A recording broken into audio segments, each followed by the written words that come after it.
Welcome back to my channel dough to nature food and more. ಈಗ ಒಂದು ನಾನು ನಿಮಗೆ ರವೆ ರೊಟ್ಟಿ ಮಾಡೋದು ತೋರಿಸ್ತಾ ಇದ್ದೀನಿ. ಈ ಕಪ್ಲೆ ಅರ್ಧ ಕಪ್ಲೆ 2 ನೀರು ಹಾಕೋತಾ ಇದ್ದೀನಿ ನೋಡಿ. ಆಮೇಲೆ ನೀರು ಹಾಕಿಬಿಟ್ಟು 2 ನೀರು ಹಾಕಿಂದ ಇದರಲ್ಲೇ 1 ರವೆ ತೊಗೋಬೇಕು.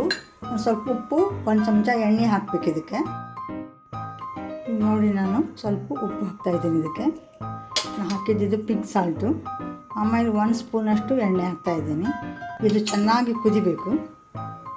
ಇದು ಕುದಿ ಬಂದಾಗ ಅದರಲ್ಲಿ ಎಣ್ಣೆ ನೀರು ಹಾಕಿದ್ದೆಲ್ಲ ಅದರಲ್ಲೇ 1 ರವೆ ಹಾಕಿ ಸಿಮ್ನಲ್ಲಿ ಇಟ್ಟಿದ್ದನ್ನು ಚೆನ್ನಾಗಿ ತಿರುಗಬೇಕು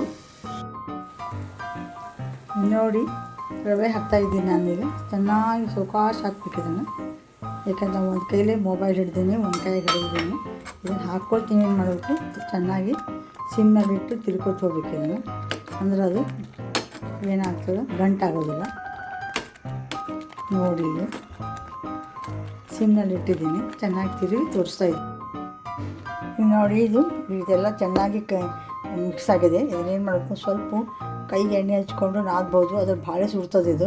ಅದಕ್ಕೆ ಒಂದು 10 ಮಿನಿಟ್ ಅದು ಆರ್ಲಿಕ್ಕೆ ಬಿಡಬೇಕು. ಆರ್ಲಿಕ್ಕೆ ಬಿಟ್ಟಿದ್ದು ನಾನು ಇದನ್ನು ಚೆನ್ನಾಗಿ ಚಪಾತಿ ಅದಕ್ಕೆ ಹೆಂಗೆ ಕಲಿಸ್ತೀನಿ ಅದು ನಿಮ್ಗೆ ತೋರಿಸ್ಕೊಡ್ತಾ ಇದ್ದೀನಿ ನೋಡಿ. ಈಗ ರವೆ ರೊಟ್ಟಿ ರೆಡಿಯಾಗಿದೆ. ತುಂಬ ಮೃದುವಾಗಿದೆ. ಈ ರೀತಿ ನೀವು ಈ ಲಟ್ಟಿಸಿ ಮಾಡಿದ್ದೀನಿ ಇದನ್ನು. ಈ ರೀತಿ ನೀವು ಅಕ್ಕಿಯಿಂದ ಮಾಡ್ಕೋಬೋದು ನೋಡಿ. ಇಲ್ಲಿ ತುಂಬ ಚೆನ್ನಾಗಾಗ್ತದೆ. ಇದ್ರ ಜೊತೆ ಒಂದು ಯಾವುದಾದ್ರೂ ಕುರ್ಮಾ ಅಥವಾ ಕ್ಯಾಪ್ಸಿಕಮ್ ಭಾಜಿ ಮಾಡಿದರೆ ತುಂಬ ಚೆನ್ನಾಗಾಗ್ತದೆ. ಕ್ಯಾಪ್ಸಿಕಮ್ ಭಾಜಿ ಅಥವಾ ಬಟಾಟಿ ಭಾಜಿ ಯಾವುದಾದ್ರೂ ನಡೀತದೆ. ಇದಕ್ಕೆ ಚಟ್ನಿ ಪುಡಿ ಇದ್ದರೂ ನಡೀತದೆ ನೋಡಿ. ರೊಟ್ಟೆ ತುಂಬ ಚೆನ್ನಾಗಾಗಿವೆ. ಈ ರೀತಿ ಮೆತ್ತಗಾಗಿವೆ, ಪದರಾಗಿವೆ. ಇದು ರವೆ ರೊಟ್ಟಿ. ಅದನ್ನೊಂದ್ಸಲ ಬೇಜಾರಾದಾಗ ಮಾಡ್ಕೋಬೋದು. Thank you very much for watching my channel. Thank you.